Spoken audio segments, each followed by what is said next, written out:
So I'm not Yeah, muffled. yeah, you can. As long as we have 6 feet, you're good. And I can shift to as well. And then if you want to as well, I can hand you the mouse and you can click it Okay, when you want it and stuff too. that works.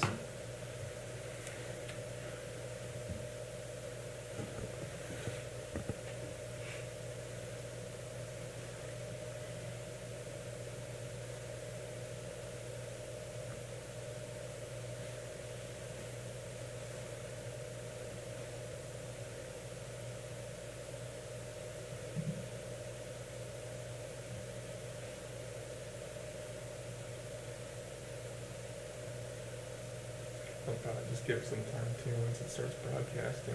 Give it a minute for people to get in. Sure. Oh, I was going to ask, is there a way to see the number or the folks that are viewing to know, have any indication of that? I think since we're on the one end that we... Okay, what I'm going to request is that anyone in attendance, if they'd like to be recorded as here, go ahead and send that email address, just their contact information, and we'll have a record. Yeah. Okay. And I think we're good. It started up. We're gonna give it 1 minute for people to come in. Yeah, the only way we're gonna be able to have any interaction is gonna be with the phone number, which I'll Okay. tell them. That works. Yeah, that, or if they email one of us, or call in, but I'm sure everything from that. But, okay.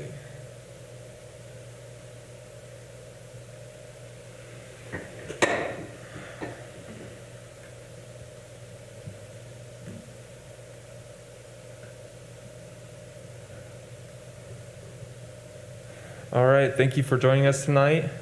My name is Ryan Workman. I'm the MS4 coordinator for the city of Warsaw. I administrate the stormwater utility. And with me here I have Ross St. Clair. He is the water resources and environmental engineer for Cardno. And we're here for a Pike Lake project public meeting. And aside from this, I'll let Ross take it away. Great. All right, thank you, Ryan. Thanks everyone that's on the call for joining tonight. As Ryan said, we are here tonight to present the first public meeting for the Deeds Creek stream stabilization, the engineering feasibility study that we're in the beginning stages of.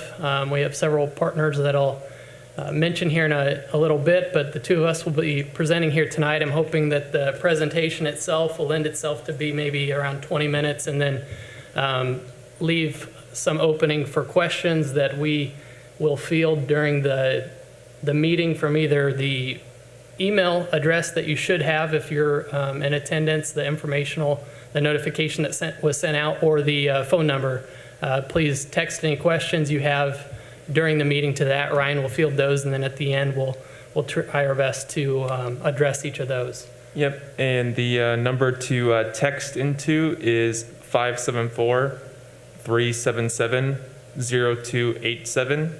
Again, 574-377-0287. And Scott Parker has verified he's watching the meeting as well, texting in. So Great. All right, and actually I'll go through the slides, Ryan, but I'll just have you click. There's few enough of them that I can just indicate that. So with that, we'll start. This is the first of what will be 3 public meetings for this project. For the Deeds Creek Bank Stabilization Feasibility Study. We'll start with the first slide. I want to give a brief overview of the topics we're going to discuss tonight. First, we're going to discuss the State Department of Natural Resources, the Lake and River Enhancement Program, who's the primary sponsor, and gave the grant to the Pike Lake Association for us to complete this study. We'll go into talking a little bit more about the study area that we're looking to address on Deeds Creek, the goals of the study, the overall scope of our field investigation, what you can expect as far as what Cardno will be doing in the field, the overall project timeline, and then again, we'll have time at the end to address any questions. So we'll jump into the next slide. First, I wanted to take a minute to thank and to recognize the primary sponsor and agency that allows this project to take place, the Department of Natural Resources and their Lake and River Enhancement Program is providing for this project 80% of the funds required to complete the study. We have an additional 20% come from sponsors that I'll outline in a minute. But in general, the Lake and River Enhancement Program is one that's been around for several decades now, making possible through grant opportunities from everything from the study and understanding of our natural resources, primarily lakes and streams throughout the state. Both the study leading to identifying, outlining worthwhile projects to improve the primary goal of reducing non-point source pollution, dealing with aquatic invasive control. They also have grants that address removal log jams. So the water quality of our lakes and rivers, but also they have a component of the program where they try to promote the recreational use, making sure that we're enjoying those natural resources and their money goes towards those types of projects. I kind of briefly touched on it, but more specifically, their grant funding types include diagnostic studies, so where they're actually looking at the water quality of inputs to a watershed. So for instance, Pike Lake, you might look at the primary drainages, what's coming into the lake, having a better understanding of that so that you're in a position to address those problems, which typically leads to the next phase. And what we are currently in is the feasibility study. So at this point, we're trying to identify the problems, and we're trying to outline feasible projects to go forth to correct those problems or to make better. They also fund design studies, so the actual implementation of the projects. They put forth money for the actual construction. Contractors come in and complete the work. Involved with a lot of their projects is also water quality monitoring components. They have a separate type of grant that is involved for aquatic invasive species control, dredging in certain instances where it's deemed appropriate, and then log jam removal. So I'll jump to the next slide where I want to, actually, I'm going to let Ryan do that. He's been critical. He's the reason that we're even up and running right now, so I'm glad he's in the room. Okay. So also sponsors, so 80% coming from the LAIR program. The other 20% of the project is split up in a few different ways. The association, the Pike Lake Association, actually applied for the grant in January of this past year, was awarded the grant money this fall, and they're on par to, or on track to provide 10% of the overall cost of the study in form of in-kind services. So they're going to be, they've been instrumental in helping us organize this meeting today. They're going to be involved from a landowner contact and coordination standpoint as needed. There's some various tasks that they're going to help Cardno complete throughout the time. The Watershed Foundation has also been involved with that in-kind service match portion of the grant, so we're very thankful for both of those groups. The City of Warsaw, who has helped host the meeting today, they're also the cash match portion of the funds required for this grant, 10%. They've been willing, and we're thankful that they've put that money forward. And then one of our other partners that I want to give a thanks to is the Kosciuszko County Surveyor. Mike Kissinger and his office have been very helpful in sending out the initial landowner notices, also providing us an ability to assess the drain, given that it is a regulatory drain. So those are our project sponsors and stakeholders. We're going to be doing a quick adjustment here. So if you'll stand by for a second, Ross, if you kind of want to elaborate on items regarding the project at least before we kind of dive really into it. Sure. So many of you are probably on the call today because you got a notice in the mail from the Kosciuszko County Surveyor. They sent out a notice to all landowners along Deeds Creek itself, so property owners that are adjacent to the drain, giving notice that here in the hopefully the month of March and April. We're looking to complete an assessment on the drain, and I'll go into more detail about that in a minute.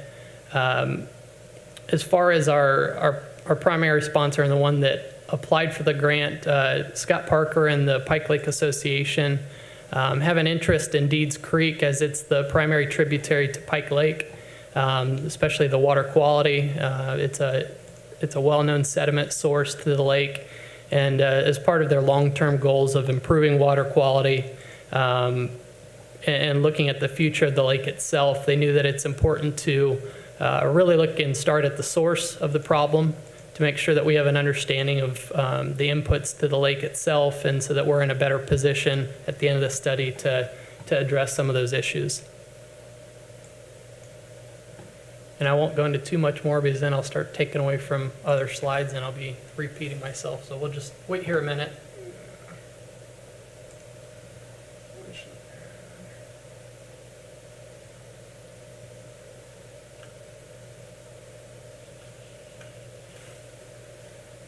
One item, I guess, that I can address, and if anyone, we don't have a great way with the platform we're at here to take attendance for those that are attending, that are listening in. We would appreciate having a record of that. So if possible, that notice that you received in the mail or the advertisement that you saw online, there's an email address that's in there that it's Pike Lake is in the name of it, I know. And if possible, please send your contact information in an email format to that, and then we'll have a record of everyone that was here tonight. We will plan on sending out notices for future meetings, but at least then we'll have an attendance sheet for tonight. Okay, so let's jump into Deeds Creek is the primary focus of this study. I want to give a little bit of background on the drainage itself. It is, and how it plays into the study. So as I said, it's the largest tributary coming into Pike Lake. It drains some 23 to 24,000 square acres, or 23 to 24,000 acres. The study that we're looking at is an actual assessment of the main stem of Deeds Creek, which is approximately 15.3 miles, starting at Pike Lake and extending upstream to an area southeast of Pearson, almost into Whitley County. Okay, next slide. Again, that drainage area is almost 37 square miles. The watershed is, land use is primarily agricultural. A vast majority of the watershed is. There's also obviously forested land, wetlands, some developed areas, but the primary land use is agricultural. We know that already some of the issues just in our initial stages that there's been documented. There's certainly downcutting of the system that's taken place, so it's become overly deepened in time due to bank erosion and perhaps increased flows. There's overall lack of continuous vegetation along those banks and some of those buffer areas that's contributing to the problem.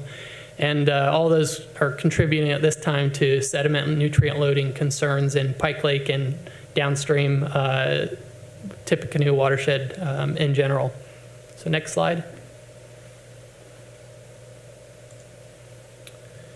So the primary goal of tonight is I want to outline for all of the folks involved, all the landowners that are along the drain, give you a good idea of what the study that we're undertaking encompasses and what our overall goals are.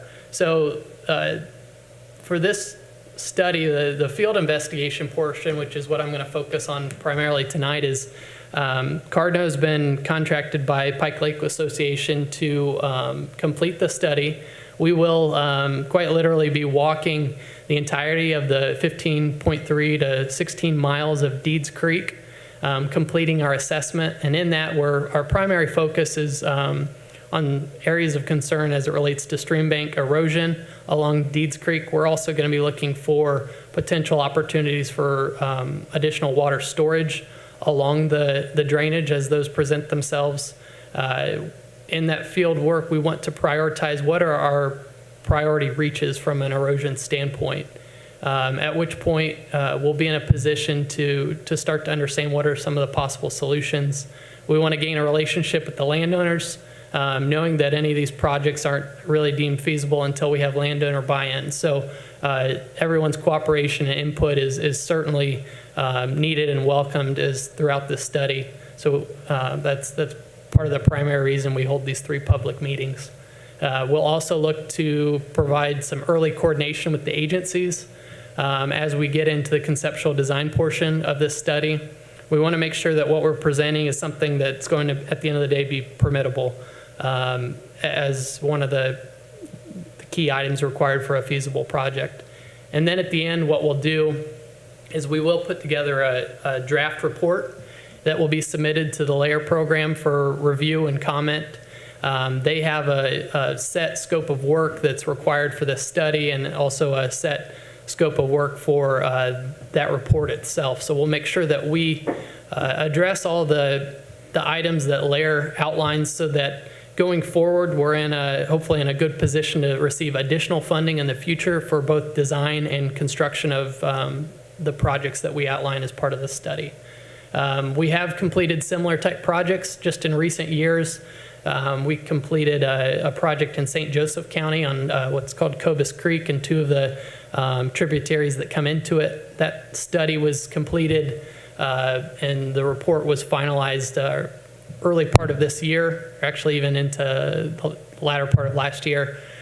We looked at very similar 15 miles of highly eroded primarily agricultural ditch. There's a larger residential component there, but some of the same type problems that we see with excessive erosion. And we came up with conceptual concepts as far as projects that could be put in place. We got in touch with landowners, made sure that they were willing to agree to the types of projects that we're proposing. We reached out to agencies. We identified potential funding sources, and happy to say this fall, once again, the LAIR program granted that group a fund or a design build project for a portion of 2-stage ditch along Cobus Creek. So we're hoping to have similar outcomes as far as having funding going forward for additional projects. Next slide. And also to add to, so since we're still having some issues viewing the slides itself, we will find a way to provide this presentation to those who are present. We'll get out our contact information. If you reach out to us, we'll happily give the email or the presentation to you. So the next, after today's meeting and going forward, the next major task is the actual field investigation portion of this study. We've worked with the county surveyors, sent out the notices, as I mentioned, that Cardno will be along the drainage. We're looking to target March or April. It's really slightly weather dependent. We want to make sure that snow is off the ground and any flooding type conditions that follow or have receded, to make sure that we can get a good visual observation of each aspect of the drain. So you can expect Cardno, along with one of the representatives from the surveyor's department, to be out along the drain. This will be primarily, we're going to be walking the drain, either in Deeds Creek itself or along immediately adjacent along the top of bank, walking all of that 15 miles. It'll be myself and then 2 of my colleagues, Ben Long and Tom Estrom, will be the primary folks that are in the field. So if you see us out there, feel free to say hello. I don't expect that we're going to be on any given property for too terribly long. I mean, a matter of, we have 15 miles of stream to walk in about a 2 to 2.5 week period. So although we're detailed in our assessment, we also have to be prompt and make sure that we're efficient in our time. So we're going to be walking the stream. You might see us out there. Our primary entry points as far as vehicles will be some of the road crossings, and we'll coordinate that, but there won't, it'll primarily be walking on the properties itself. When we're actually in the field, what we're looking to do is we're utilizing 2 different field measurement techniques to get a good sense of the bank erosion that's there, and then be able to prioritize those various reaches. And the first measurement that we use, it's called the Bank Erosion Hazard Index, or BHI.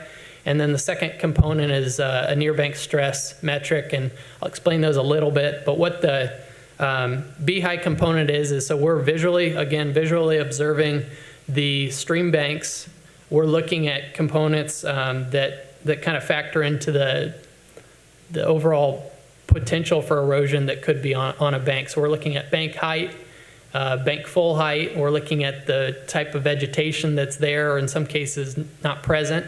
The root material and the density that's there. We're also concerned with the type of material. Is it sand? Is it gravel? Is it silt? All those factor into how erodible the soil is. And also the bank angle. Is it steep? Is it at a 1-to-1 or a near vertical slope, or is it laid back at 2-to-1 or 3-to-1, something that supports vegetation better? So that's the BHI component. And then what we're looking at with the near bank stress is we're taking a further look of where the particular stretch that we're observing is, where it is in the stream system, and looking at both where it is in the pattern. Is it on the outside of a bank and the outside of a bend, where it's more likely to experience erosion just because of the force of water coming along the drain? Is it on the inside, where it might be less prone to erosion? It kind of gives context to some of those measurements of the bank itself. It gives it context in the overall, where it lays in the creek itself. Throughout, we're going to be collecting GPS information, so that at the end of the day, we have a GPS point. We have accompanying photos to document the information that we're collecting. We're taking those representative photos along. One thing we also like to do is we tend to group similar type stretches of the reach. So if we have 500 feet where we have very similar conditions, we're going to complete this assessment one time on that 500 feet. We're not going to do it any set interval. It's really more trying to group together reaches that are similar. And then what that allows us to do is, once we have that GPS information at the end of the day, we can get that into online mapping, and we can really start to prioritize these reaches. We can group them together and look at similar type problems, so that we're in a position to maybe propose similar type solutions. And so that's really the field investigation portion. We did get one landowner that sent in an email this morning. I wanted to kind of speak to it because several might have the same concern. We don't see any, again, we're by foot, so there's, as far as any damage to property, anything along those lines, that's not something I foresee happening. It's not going to encumber any type of use of the land. If we get into later spring and any of the fields are being farmed, anything like that, we're not going to have equipment out there that's blocking the use of the properties itself. It's going to be very non-invasive as far as our assessment of the stream. You probably won't even know we're there, to be honest, but we'll certainly be respectful of the property. We'll leave it as we found it, all those things, to be a good steward. And I guess I'll jump into the second aspect of the landowner's question a little bit later, as far as the proposed solutions on properties, but I'll leave that for a minute. So we'll go to the next slide. Our project timeline that we're looking at, again, March, April, and perhaps into May, we'll be out in the field completing this investigation. At that point, we're also then starting to engage landowners. So once we've prioritized the reaches and have an idea of where we think solutions need to be created, we're going to make sure that we're reaching out to those landowners to get their input, their buy-in. It does us no good to propose a project and we have a landowner that is just unwilling, doesn't want anything to be done, or doesn't want a project to be done in the fashion that we're proposing. So landowner communication is certainly going to be a part of it and ongoing throughout the study. There in May, we will take the findings of the investigation. We'll start to put together some of the preliminary engineering, some of the conceptual plans for what we are proposing to do. A lot of times that's going to be in the form of trying to establish stable stream slopes, ones that are at a flatter slope that we might see out there. So ones that are 2-to-1 or maybe even 3-to-1 that are going to support vegetation, that are also going to increase the overall flood capacity of that, of Deeds Creek, and as a result not produce erosion along the banks as it occurs. We'll produce conceptual drawings that will detail the proposed solutions so that we can all visually understand what's going to take place, or at least what's proposed. We'll put together cost estimates of what we think it's going to take to go forward into final design and ultimately construction. We're going to reach out to the agencies, make sure that they're on board with what's being proposed, make sure that in the future stages of the project, we have a good chance of receiving the required permits from the DNR, from U.S. Army Corps of Engineers, and from Indiana Department of Environmental Management, from IDEM. We'll put together, after our field investigation, as we're starting into our conceptual drawings, our preliminary engineering, we will host a second meeting, which we'll get that scheduled, make sure everyone's given notice of that. We'll produce a final draft report that'll probably come in kind of mid-summer is when we'll start working on that will be submitted to Lair for comment. And then we'll work towards finalizing that report with Lair, at which point in that process we'll also hold a third and final public meeting to get final input, if it's still out there, from landowners, to also present our findings is the ultimate goal of that third public meeting. So next slide. Okay, so that's the end of the slides. One of the items one of the concerns from landowner is, what are you going to be proposing on my property? Are you going to be rock lining this ditch? Are you going to be removing a bunch of trees? And in short, I don't know yet, is the first thing, but if it helps us put at ease, is that anything that's, again, proposed to take place at any portion along Deeds Creek, landowner communication and buy-in is certainly going to be part of it. So we're going to have you involved at the initial stages to make sure that what we're thinking would be a good solution as far as addressing stream bank erosion is something that you're on board with and willing to partake in. Also, at this time, we're not asking for any money from any of the landowners. Our goal would be to find outside funding sources for hopefully the entirety of the projects that we're proposing. We're looking at other community partners to try to find additional avenues for funding in the future. Really, we want to put together a great planning document so that we can understand what are the erosion issues, the lack of flood storage issues along Deeds Creek. What are those point source pollutions or non-point source pollutions that we identify? And what are some good solutions, some practical and feasible solutions going forward that we can work towards over the next 5, 10, might be 20 years to really make an overall difference on Deeds Creek and then, downstream Pike Lake and the remainder of the watershed. It's supposed to be we're going to try to make this a comprehensive document where we get input from all parties so that it can be, we're in a position to have the best position to have success going forward and really make some impact. So that is the extent of my presentation. Hopefully we have a couple questions and I'll try to field those. Yeah, you've already touched base on a few of them, but we have two that were sent in. And again, for those who are watching and would like to send any additional questions that they may have, the number to text into is 574-377-0287. Again, 574-377-0287. Okay. And the first question is from Alexander Kraus. The Kraus Family Revocable Trust owns a farm that has a portion of Deeds Creek running through it. Can you please answer at tonight's meeting who carries the insurance / who is responsible if any damage occurs to our property or anyone is injured on our property in relation to the inspection project? Thank you. So our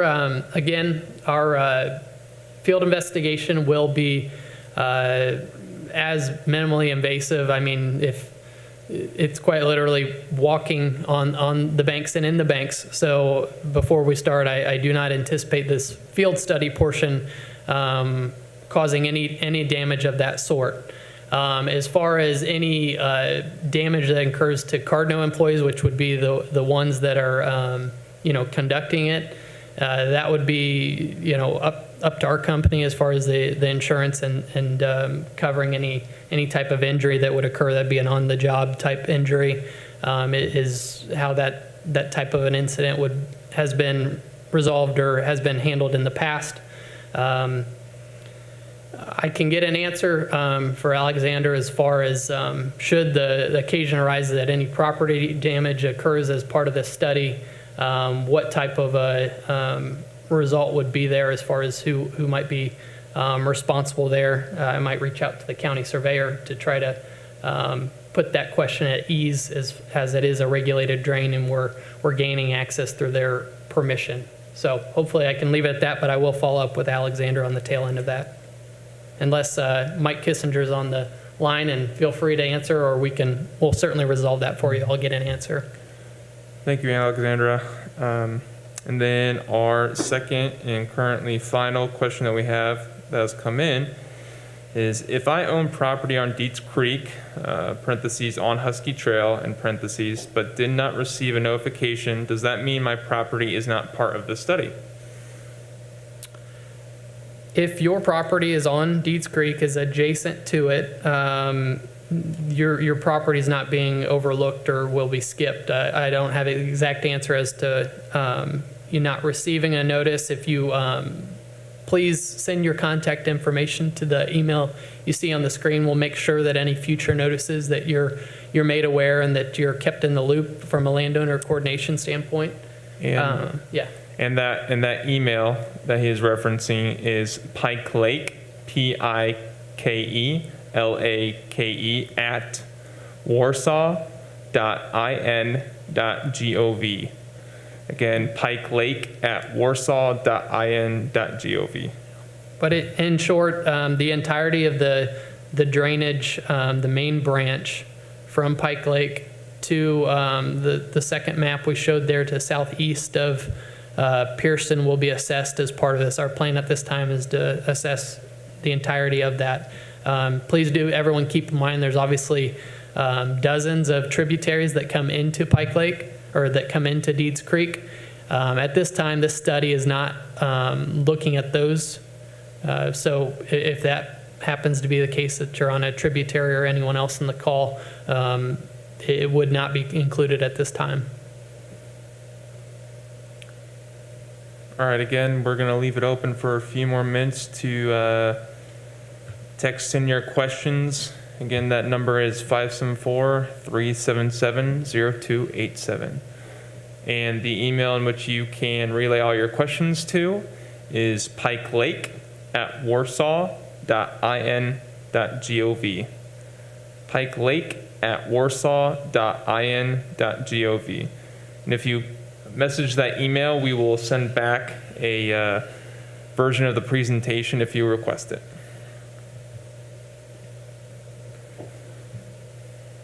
And again, if you get a chance, please send your contact information to that same email so that we can take a count of everyone that was involved tonight. And thank you for your time.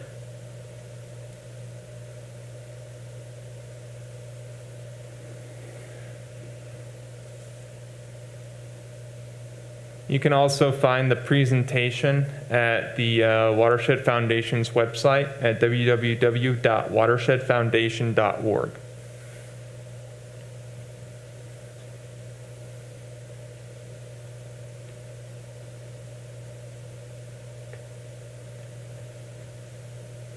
We'll give it one more minute until we close the question time.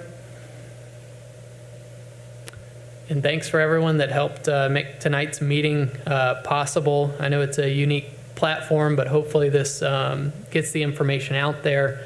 Lynn Crichton with the Watershed Foundation was very helpful. Scott Parker's been great to work with the Pike Lake Association.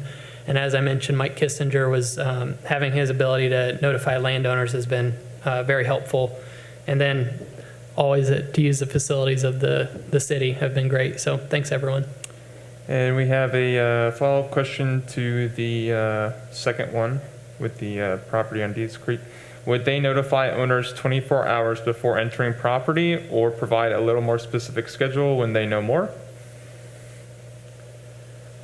I will again have to defer to the county surveyor on that. I know that in their being a regulated drain, they have certain access permissions. Again, we'll have a representative of the surveyor's office with us that typically is in the form of notification.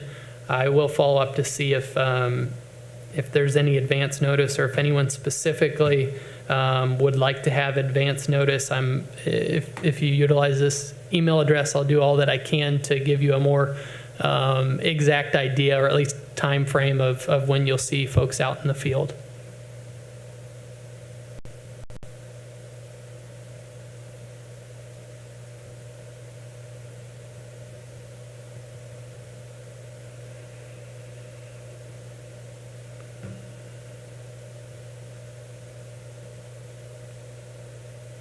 All right, we'll leave it open for one more minute.